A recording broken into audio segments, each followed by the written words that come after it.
நான் ஒன்றும் உன் எக்ஸ் இல்லை. என்ன XYZனா ஒரே லவ், அது நீ தான். இப்போ அதை விட அது மேட்டர். நான் தானே வர சொல்கிறேன், நான் பேசுகிறேன், நீ கேளு.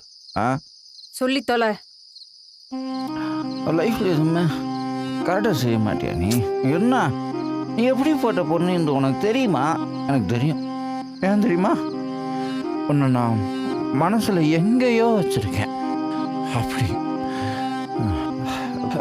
டாப்பில் வச்சுருக்கேன்றதுக்காக வேண்டி உன்னை இப்போ கல்யாணம்லாம் பண்ணிக்க சொல்லி நான் இங்கே வரல. புரியுதா? இன்னைக்கு ஒருத்தன் மாப்பிள்ளன்னு சொல்லி ஒருத்தன் வந்தான்ல, ஓகே என்னோட அழகா இருக்கான், ஓகே ஒத்துக்கிறேன், அழகா இருக்கான். இங்கே பாரு, ஐடியில் வேலை பார்க்குறான், ஓகே ஒத்துக்கிறேன். சம்பளம் டாப்பு, ஓகே ஒத்துக்கிறேன். எல்லாத்துலேயும் டாப்பு. உனக்கு பிடிச்சிருக்குதா? என்ன தமாசே